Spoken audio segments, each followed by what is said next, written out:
Menteri Dalam Negeri Tito Karnavian mempersilakan pemerintah Aceh untuk menggugat ke Pengadilan Tata Usaha Negara, PT UN, terkait penetapan batas wilayah yang memasukkan 4 pulau di Aceh, Selasa, 10 Juni 2026.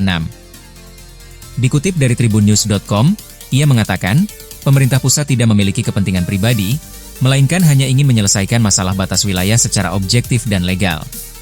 Keempat pulau yang dimaksud, yakni Pulau Panjang, Lipan, Mangkir Gadang dan Mangkir Ketek, kini tidak lagi bagian dari Provinsi Aceh, melainkan masuk ke wilayah Tapanuli Tengah, Sumatera Utara. Dikatakan Tito, persoalan ini memiliki sejarah panjang dan melibatkan banyak pihak serta instansi sejak awal konflik itu muncul pada 1928. Tito menegaskan bahwa persoalan batas wilayah bukan hanya terjadi antara Aceh dan Sumut. Saat ini terdapat ratusan kasus serupa di seluruh Indonesia. Dari sekitar 70.000 desa di Indonesia, kata Tito, baru sekitar 1.000 desa yang batas wilayahnya benar-benar telah selesai secara hukum.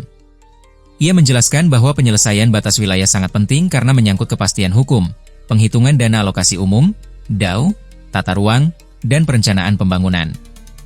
Jika batas tidak jelas, kata Tito, pembangunan di wilayah sengketa bisa menjadi temuan Badan Pemeriksa Keuangan, BPK. Terkait dengan 4 pulau yang disengketakan, Tito menjelaskan bahwa batas darat antara Kabupaten Aceh Singkil dan Kabupaten Tapanuli Tengah sudah diteliti oleh Badan Informasi Geospasial, BIG, TNI Angkatan Laut, dan Topografi Angkatan Darat, sehingga pemerintah pusat memutuskan bahwa 4 pulau tersebut berada dalam wilayah Sumatera Utara. Dikatakan Tito, keputusan itu yang kemudian dituangkan dalam Kemendagri tahun 2022 dan ditegaskan kembali pada April 2025. Namun, batas lautnya masih belum menemui titik temu. Karena tidak ada kesepakatan, kata Tito, kewenangan pengambilan keputusan diserahkan kepada pemerintah pusat. Ia juga menambahkan bahwa penegasan nama wilayah sudah dilakukan, namun proses penyelesaian batas wilayah secara keseluruhan masih berjalan. Tawarkan pengelolaan bersama Mendagri Tito Karnavian juga mengatakan, pihaknya mendukung keempat pulau itu dikelola secara kolaboratif oleh dua pihak. Tito menuturkan pemerintah pusat telah menetapkan 4 pulau itu masuk wilayah Sumut berdasarkan batas daratnya. Hal ini juga telah disepakati Pemda-Pemda di wilayah yang bersangkutan. Azhari Cage tolak kelola bersama sebelumnya, anggota Dewan Perwakilan Daerah, DPD, RI asal Aceh, Azhari Cage SIP secara tegas menolak wacana pengelolaan bersama 4 pulau yang selama ini berada di wilayah Aceh Singkil dan kini menjadi milik Sumatera Utara, Sumut. Bukan hanya Mendagri, Gubernur Sumut, Bobi Nasution sebelumnya juga sempat mengusul ke Gubernur Aceh Muzakir Manaf alias Mualem agar keempat pulau tersebut dikelola bersama. Azhari Cage berharap adanya ketegasan dari pemerintah Aceh terhadap 4 pulau tersebut. Ia mengaku memiliki bukti-bukti kepemilikan Pulau Panjang, Pulau Lipan, Pulau Mangkir Besar dan Mangkir Kecil sebagai milik Aceh.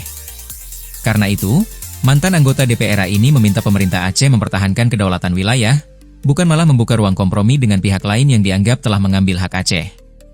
Senada dengan Azhari, mantan Pangdam Iskandar Muda, Maijen TNI, Purnawirawan, Teku Abdul Hafilfuddin meminta pemerintah Aceh untuk melakukan peninjauan ulang terhadap batas darat yang berbatasan langsung dengan Sumatera Utara, Sumut. T. Hafil menjelaskan, belajar dari sengketa pulau, keputusan Kemendagri yang menetapkan Pulau Panjang, Pulau Lipan, Pulau Mangkir Besar, dan Pulau Mangkir Kecil sebagai bagian dari Tapanuli Tengah, Sumatera Utara, telah memicu reaksi dari pemerintah Aceh. Pemerintah Aceh mengajukan keberatan resmi, mengacu pada dokumen historis seperti Surat Keputusan Bersama, SKB, tahun 1992 yang menyatakan bahwa keempat pulau tersebut masuk dalam wilayah Aceh.